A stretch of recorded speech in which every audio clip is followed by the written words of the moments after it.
નમસ્તે. આજે આપણે ભાગ 2 ની અંદર જોઈશું કે x + 2y - 4 બરાબર 0 અને 2x + 4y - 12 બરાબર 0 સુરેખ સમીકરણ યુગ્મથી બનતી રેખાઓ છેદતી છે, સમાંતર છે, સંપાતી છે કે એક પણ નહીં. તો આપણે પહેલા શું કરીશું? a1/a2. હવે a1 ની કિંમત કેટલી છે? કશું ના હોય તો 1. a2 ની કિંમત કેટલી છે? 2. હવે b1/b2 કરીએ. b1 ની કિંમત કેટલી છે? 2. b2 ની કિંમત કેટલી છે? 4. 2 × 2 = 4 એટલે આનો જવાબ મળ્યો 1/3. હવે c1/c2. c1 ની કિંમત કેટલી છે? -4. c2 ની કિંમત -12.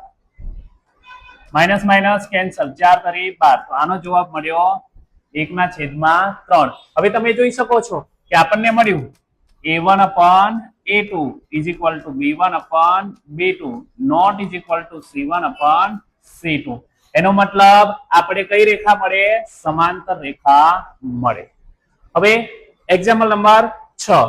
જો સમીકરણ 8x + 3y + 5k = 18 હોય તો હવે અહીંયા એક ઉકેલ પણ આપેલો છે. આ જે છે એને x ના આયામ કહેવાય અને આ જે પાછળનો છે એ y ના આયામ છે.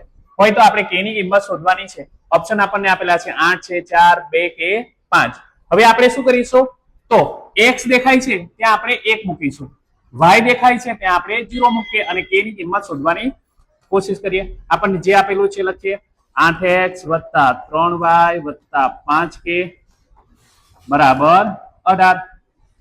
x દેખાય છે ત્યાં હું 1 મૂકીશ તો 8 1 વત્તા y દેખાય છે ત્યાં 0 મૂકીશ 0 વત્તા 5k = 18.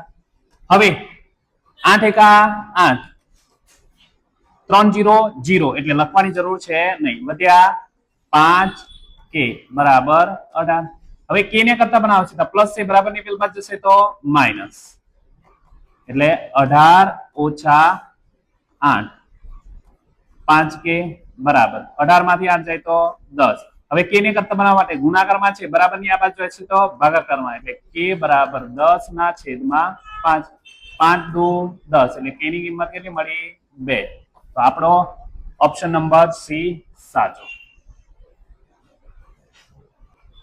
7મો દાખલો. દ્વિચલ સુરેખ સમીકરણ યુગ્મમાં a1/a2 not = b1/b2 હોય તો તેના ઉકેલ ખાલી જગ્યા હોય. 1 હોય, 2 હોય, 3 હોય કે 0 હોય.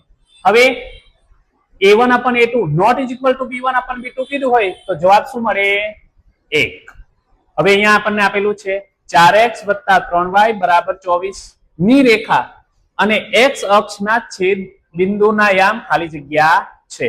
હવે યાદ રાખજો x અક્ષ કીધું છે તો x અક્ષનો y યામ શું હોય? તો y યામ હંમેશા 0 હોય. આ વસ્તુ યાદ રાખવાની.